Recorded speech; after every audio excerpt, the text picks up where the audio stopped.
Olá, turminha do terceiro ano, tudo bem com vocês? Hoje é a nossa 12ª aula de língua portuguesa. O livro é o livro 1, a unidade 2, capítulo 2, textos que ensinam, das páginas 66 a 69. Os itens abordados são as palavras com R e RR, texto instrucional e a correção da ficha de atividades, das páginas 31 a 38. As atividades desta aula, gente, são mão na massa, página 67, para entender o texto da página 69 e a ficha de atividades, páginas 35 a 38. Vamos começar na página 66, palavras com R e RR. Bom, gente, nós sabemos que muita gente confunde o uso do R ou do RR, principalmente por conta da pronúncia. Mas pode ser também essa própria pronúncia que pode nos ajudar com relação a algumas situações. Então, olha só, vamos ver aqui algumas palavras dessa frase. Lavar o carro pode custar caro. Olha só, qual é a diferença da pronúncia carro e caro? Em uma, a gente pode perceber que você fala carro, não é isso? E depois você fala caro. A pronúncia da letra R, ela pode mudar conforme a posição que ela ocupa na palavra. Olha só, nós temos duas maneiras de entender isso. Através do som fraco e do som forte. Como assim, Xelânia? O som fraco é aquele som em que você fala como se fosse um R mais... um R só, caro, tá vendo? E ele vai acontecer entre vogais. Caro, barata... sempre entre duas vogais. Já como é que eu vou saber que o meu RR, o meu som é forte com relação ao R?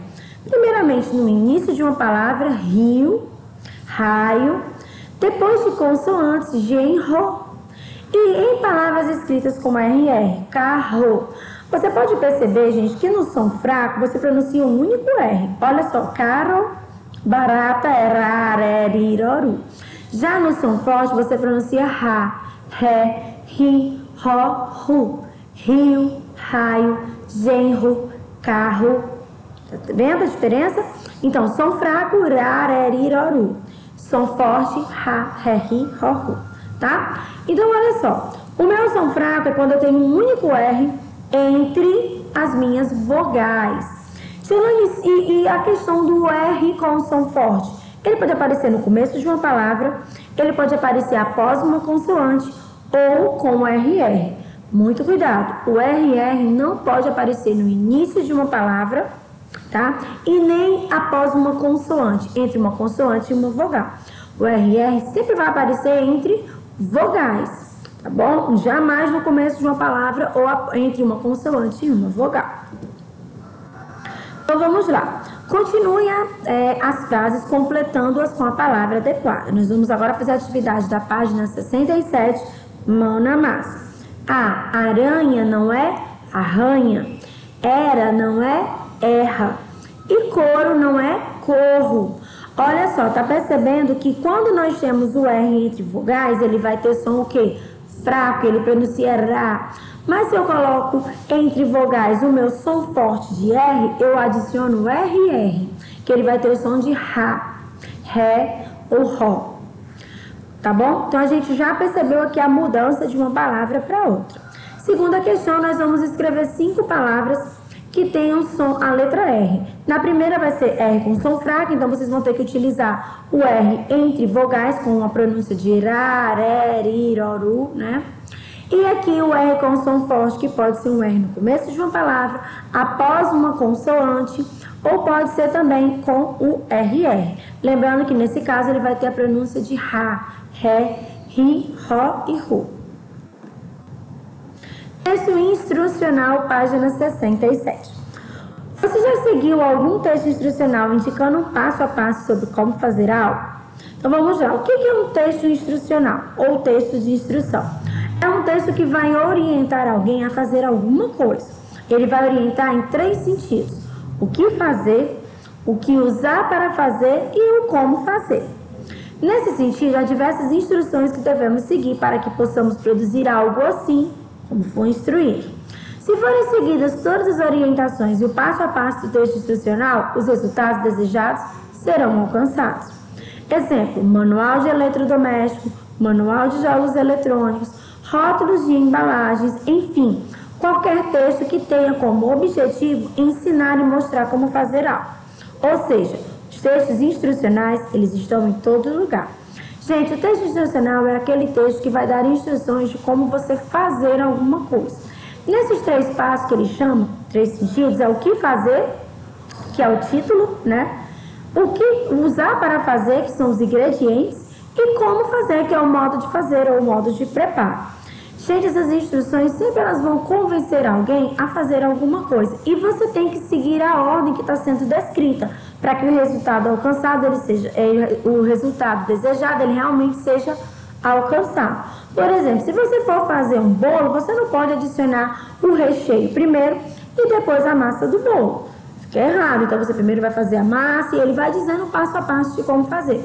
Se você seguir as instruções na ordem que estão descritas, você vai conseguir alcançar um bom resultado. Caso contrário, não dá certo. Então, ele é um texto que ele exige uma certa precisão de tudo que está sendo descrito. Aqui nós temos um texto instrucional, certo? Que é ensinando a fazer o slime na página 68. Passo a passo para o slime perfeito, com ingredientes que você tem em casa. Slime ou amoeba perfeito em um passo a passo com ingredientes bem simples que você tem em casa, além de dicas para não ficar grudento nem duros demais. Para essa deliciosa brincadeira com a criançada, você precisará de cola branca. A quantidade é definida pela quantidade de slime que você vai querer. Se bastante, use muita cola. Água boricada, que vai definir a consistência do slime. Se você colocar demais, ele vai ficar duro. Se colocar de menos, ele fica grudento. Porém, cuidado, a consistência só vem depois de mexer um tempo. Portanto, vá adicionando cautelosamente as gotinhas de água boricada, ou seja, com cuidado. Tinta guache, dessas tintas escolares que não são tóxicas para as crianças, use na quantidade que der a tonalidade que deseja. Só um pouquinho de amarelo que usei já ficou forte assim. Um recipiente, uma colherzinha, um pouco de creme de barbear, pasta de dente se necessário, glitter, estrelinhas e o que você quiser para enfeitar. Macetes, ou seja, dicas, né? Você precisa mexer bastante o slime para que ele comece a ganhar consistência. Vale até deixar descansar alguns minutinhos. Eu mexi mais ou menos uns 40 minutos entre mexer e descansar. Quando o seu slime estiver desgrudando por completo do recipiente, mas ainda grudando na mão e vem na mente que está tudo perdido, não se desespere. Coloque um pouquinho de creme de barbear na mistura. Você vai ver que era o ingrediente que faltava para o slime perfeito. Caso fique duro, caso você tenha errado a mão na quantidade de água boricada e seu slime fique duro, use um pouco de pasta de dente branca para amaciar a mistura. Depois, se quiser, pode colocar glitter, estrelinhas e enfeitar como quiser. Ótima brincadeira para as férias da criançada. Observação: alguns erros ou acertos comuns. Se seu slime não estica assim, provavelmente você errou na água boricada. Coloque um pouco de pasta de dente e mexa bem. Se ficou duro, pasta de dente nele também. Colocou a pasta de dente e ficou grudento, creme de barbear nele. Tá mole demais e o ponto nunca chega? Creme de barbear resolve. Dica de ouro: quando estiver mole ainda, mas quase no ponto, coloque creme de barbear na sua mão e vá enrolando bolinhas com o slime ainda grudento. Tipo, quando passamos manteiga nas mãos para enrolar brigadeiro, elas rapidamente ficarão no ponto. Para entender o texto, página 69, primeira questão. No texto instrucional existem duas linguagens, uma escrita e uma visual. Como podemos identificá-las? Bom, gente, a gente pode ver no texto escrito e o vídeo tutorial com passo a passo. A gente pode ver observando mesmo. O texto escrito tem lá o texto todo escrito direitinho. E aqui no vídeo a gente vê aquele íconezinho do play do vídeo. Segunda, quais características do texto instrucional escrito? Quais as características de um texto instrucional escrito? Bom, primeiro os materiais necessários, Depois apresenta o modo de fazer e, por último, ele vai mostrando algumas dicas. Terceira questão, nós vamos relacionar as colunas. O texto institucional escrito, ele ensina como fazer. E no texto em vídeo, ele mostra como fazer no momento da ação. Quarta questão, quais são as diferenças da linguagem do texto instrucional escrito e do texto instrucional oral? Bom, gente, o escrito, ele tem uma linguagem mais formal. Já no texto oral, a gente percebe que no momento da execução, né, tem uma linguagem mais simples e menos formalizada, porque você está ali falando, então você tem aquelas pausas, você tem aquelas marcas de oralidade, né, o pra, né, aí, coisa que você não vai transcrever, que você não vai escrever. Quando a gente coloca no texto escrito, a gente vai utilizar a norma culta, a linguagem formal. Página 31 da ficha de atividades. Fauna é o conjunto de espécies de animais que vivem em uma determinada área. Primeira questão. Encontre no caça-palavras 7 animais da fauna brasileira. E aqui nós temos a onça pintada, o peixe-boi, piranha, anta, tartaruga, capivara e a sucuri. Segunda questão. Pesquise sobre um animal da fauna brasileira e escreva um texto informativo a respeito deles. Aí você pode fazer aqui o rascunho e depois você pode fazer a forma definitiva, sem nenhum borrão, nem nada, né? Apaga e faz tudo direitinho na forma definitiva. Gente, vocês podem escolher até mesmo um dos animais que estão descritos ali no diagrama, no caça-palavras. Página 33, primeira questão. Reescreva as frases dos itens a seguir, fazendo as adequações necessárias. Passe a parte sublinhada para o plural. Preciso olhar os carros no item A. B. A menina abraçou seus amigos. C. Eu vi uns peixinhos dourados. D. As borboletas estão voando. Segunda questão. Escreva as palavras a seguir no singular. Item A. Papéis, papel. B. Computadores, computador. C. Elefantes, elefante. D. Televisores, televisor. Pinte o plural correto de cada imagem. Vocês podem pintar, ou podem circular, ou marcar um X, não tem problema.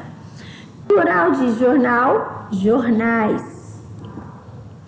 Cantor, cantores. Colher, colheres. Página 34, quarta questão. Leia o poema a seguir de Sérgio Caparelli. Na estação da luz, um ipê deu flores de tão intenso amarelo, que os prédios inclinaram-se na praça para conhecê-lo. Passe o poema para a forma singular. Na estação da luz, um ipê deu flor, de tão imenso amarelo, que o prédio inclinou-se na praça para conhecê-lo. Páginas 35 e 36. Observe o carrinho abaixo. Ele foi produzido de material reciclável. Você deverá criar um texto ensinando seus colegas a produzir um carrinho como esse. Não se esqueça de listar os materiais necessários e explicar o modo de fazer. Vocês vão criar um texto instrucional ensinando como fazer esse tipo de carrinho. Primeiro, gente, vocês colocam lá os materiais necessários. Depois, vocês colocam o modo de fazer. Por último, se quiser adicionar alguma dica, também vocês podem estar adicionando. Página 37. Leia e cante o trecho da canção a seguir. Tia Lânia não vai cantar porque a Tia Lânia é muito desafinada, mas eu vou ler para vocês. A casa.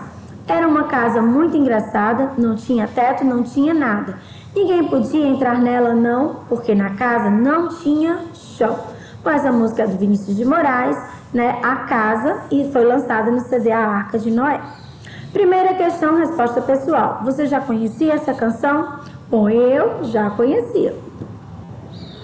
Segunda questão da página 37. Reescreva o trecho da música na forma plural, fazendo as adequações necessárias. Então vamos lá ver como ficou. As casas. Eram umas casas muito engraçadas. Não tinham tetos, não tinham nada. Ninguém podia entrar nelas não, porque nas casas não tinham chãos. Página 38. Terceira questão. Encontre no diagrama os nomes correspondentes a cada imagem. Então vamos lá. Os nomes são soldado, balde, chapéu e céu. Quarta questão. Complete as palavras com R ou RR. Item A, barraca. Olha só, gente, uma dica. Quando estiver entre vogais e tiver o som de ra, R, R. Olha aqui o exemplo. Barraca. Item C, ferradura. Item E, beterraba. Item G, corrida. Se estiver entre as vogais, mas tiver o som de ra, vocês colocam um R. Item B, touro, girafa e o item F, barata. Bom, gente, eu vou ficando por aqui. Espero que vocês tenham entendido todo o nosso conteúdo. Em caso de dúvidas, anota as dúvidas e tire essas dúvidas durante as nossas videoconferências. Continuem acompanhando as nossas postagens através da nossa agenda eletrônica.